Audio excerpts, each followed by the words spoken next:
Hello guys! Ngayon isi-share ko sa inyo itong aking Haiku nose leaf trend. Natanggalan ako ng trend noong May 1 dahil may nakakapa ako dito sa ilong ko na patusok at sobrang tigas niya. So, alam kong trend na siya at pinakiramdaman ko muna kung matatanggal siya or lalabas. Pero sinusubukan ko siyang i-massage pabalik. Tapos, ayun, parang hindi talaga siya bumabalik at may time na sobrang tusok na siya. Yung kulang na lang mabutas yung balat ko para lumabas siya. So, ganun. Tapos, kinonsern ko siya kaagad dun sa The Gluta Lounge. Nung nag-message ako, pang 3 days ko na siyang nakakapa. At yung time na yun, talagang tusok na siya at konting-konti na lang parang lalabas na siya. Kaya, ayun, kinonta ko na yung The Gluta Lounge, Quezon City. At sinabi ko yung concern ko about sa ilong ko. At yun, sinabihan nila ako na pumunta ako bukas or kinabukasan ng 1 p.m. to 7 p.m. Nandun daw yung nurse nila para mapakonsult ko nga siya. So, wala akong idea na tatanggalin siya kasi feeling ko baka tuturuan lang ako ng technique para pumasok siya ulit or massage, yung mga ganun. So, kinabukasan, sakto day off ko yun, May 1. At pumunta ako sa Gluta Lounge, sinamahan pa ako ng asawa ko. Tapos ayun, may konting sermon kasi nga talagang ayaw ng asawa ko na magpaganto ako. Kaya sinabihan niya ako ng, ayan, kung ano nang pinagagawa mo sa ilong mo, mamaya mapano pa yung ilong mo. So, ganun. May konting sermon yung asawa ko sa akin. Kasi nga talagang against siya na magpa-Haiku nose dip ako. Kasi medyo okay naman yung ilong ko. Pero yun na, pinaghandaan ko rin naman to na baka may lumabas na trend. Pero nung time na, ayan na, may lalabas na, parang napaisip na naman ako na parang mali na nagpa-Haiku nose dip ako. Kasi ayan, so ayan o, may sugat na naman siya. So yun, naging cause na naman siya ng sugat. Tapos feeling ko magpe-peklat siya. So ginagamitan ko siya ng Dermatex na cream, yung scar cream. Ngayon, in-applyan ko siya. So, pang 4 days ko na ngayon. Tapos, yun na nga, pagdating namin sa Gluta Lounge, sinabi ko yung concern ko. Tapos, ayun, niline up na ako sa nurse. At agad-agad tinawag na yung pangalan ko. At, ayun, pagdating ko dun sa nurse, so, pinahiga niya ako agad. Tapos, wala akong idea na tatanggalin siya. Ang akala ko, titignan niya muna kung anong itsura or kung lalabas na ba talaga siya. Pero nung time na yun, hindi pa naman siya talaga nakalabas. Nasa loob pa rin naman siya, pero medyo tusok na siya. Tapos nung time na yun, hindi na siya yung ganun kaumbok tulad nung ika-third day na umbok na siya. Kasi nga talagang minamassage ko siya pabalik. Pero yun nga, ang hirap niyang ibalik. Tapos, yun na, biglang sinabi ng nurse na, "Ma'am, tatanggalin ko to kasi gusto niyang lumabas." So, ako na-shock ako kasi kala ko imamassage lang or may gagawin lang para hindi siya lumabas. So, natameme ako. Tapos parang sabi ko na lang, tatanggalin po siya. Tapos sabi naman ng nurse na, "Opo ma'am, kasi lalabas po siya kaya tatanggalin na lang po natin mo. Kaya tatanggalin po natin agad." Ganon. Parang ganon yung sinabi niya. Basta may sinabi niya nga tatanggalin. So, ako yun, pinaghandaan ko na naman yung anesthesia, tapos agad-agad, anesthesia tea. Walang anesthesia cream, kasi diba nung una may cream na nilagay, pang anesthesia daw yun. Pero yun hindi, talagang nilinis agad ng betadine, yung ilong ko, yung area niya, nilinisan. Tapos ayun, turo ko agad ng anesthesia. So, ayun, lumuha na naman yung mata ko kasi ang sakit niya talaga. May stress ball silang binigay. Sobrang ganun ako sa stress ball. Kasi masakit talaga yung pagtusok.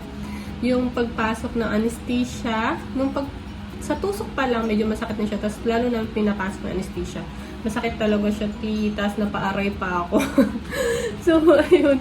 So, ganun na naman yung experience ko nung tinanggal yung trend. So, ayun, na parang nagsisisi ako na nagpa-Haiku nose dip ako. Pero, maganda naman yung result niya. As in, look natural lang naman siya. Pero yun nga, nakakasad lang na may lumabas na trend. Tapos, ayun, hindi siya nirefillan. Tapos, sabi sa akin, after 1 month pa siya re-refillan. Pero, sinabi ko na hindi na ako magpapa-refill. So, hindi ko na natanong kung libre yon kasi may natanggal sa akin na trend. So, hindi ko na natanong kung libre yung pagre-refill. Tapos, tinanong ko na lang kung ilan yung natanggal. Sabi, 1 lang. Tapos, sabi, "Ma'am, balak niyo po ba refill in the future?" Sabing ganun. Sabi ko, hindi na po kasi nagwo-work na rin ako. So, baka hindi po allowed sa amin na namamaga yung ilong kasi namamaga siya after ng pasukan ng Kaiko No Sleep. Tapos sabi niya, okay po ma'am, pero kung sakali pong mapaisip kayo at magpa-refill, sabihin niyo na lang po na natanggalan kayo ng trend para aware po sila. So, ganun sinabi niya. Tapos sabi ko, okay po, kumano na lang ako.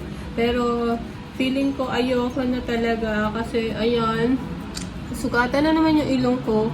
Hindi pa nga nawawala yung tuldok nung pinasukan ng trend. Tapos, ayan, panibago na naman. So, ito yung tuldok, yung pinasok nung trend nung March 2. Tapos, ito, ayan, May 1. So, parang hindi ko alam kung ginupit siya para matanggal yung trend. So, yun siya. Medyo pa, hindi ko alam kung tinusok lang ba siya or ginupit. Pero feeling ko ginupit siya. Tapos, ayun na, kinalikot na tinanggal yung trend. So, medyo matagal yun. Tapos, talagang, inaano niya yung ilong ko, parang, dinidiinan para tinitignan kung merong uumbok or lalabas na trend. So, ayun. Sabi niya, isa lang daw yung natanggal. So, 15 yung pinasok na trend sa akin. Sabi nila 15, pero ang pagkabilang ko kasi 14. So, hindi ko rin sure kung 15 siya. So, yan, isa lang naman daw yung natanggal.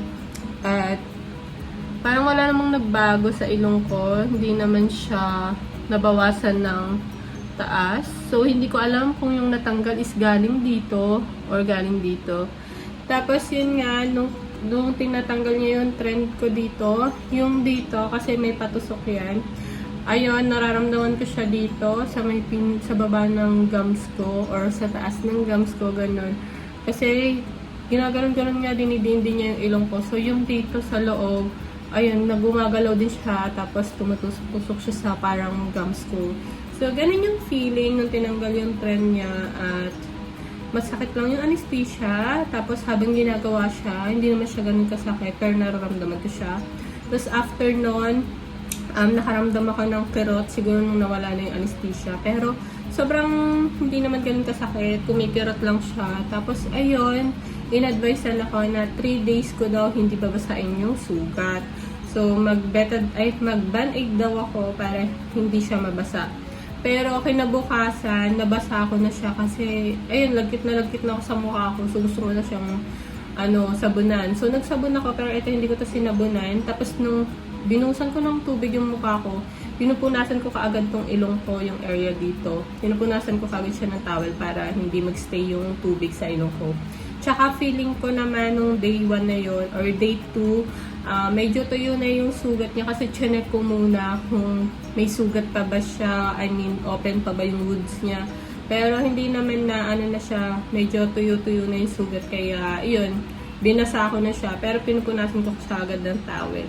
Tapos day 3, so may pasok na ako noon. Nilagyan ko na siya ng makeup kasi kailangan ko mag-makeup. Tulad ngayon, may pasok ako, naka-makeup na ako. Ngayon yung day 4, so kahapon pala yung day 3. So, hindi ko siya ma-cover ng makeup. Kasi wala akong concealer na dark. Kasi dapat concealer na dark yan. Tapos papatungan ng concealer na medyo light or skin ng skin ko. So, wala akong concealer na dark. Kaya, ayun, hindi siya ma-cover. So, ayan, nakita-kita siya. Kaya napansin siya na makasaman ko. So, ayun, sinabi ko rin naman na natanggalan yung trend. Kaya, ayan. So, yun guys, yun yung feeling na natanggalan ng trend. Ayun, pag-isipan niyo maigit po sa yung Kaiko No Sleep. So, ako naman, okay naman yung result. Pero ito nga, na-experience ko natanggalan ng trend. Tapos, yung buti na lang hindi siya ganun kasakit kasi natutrauma ako sa sakit. So, yun guys, share ko lang sa inyo para may idea kayo.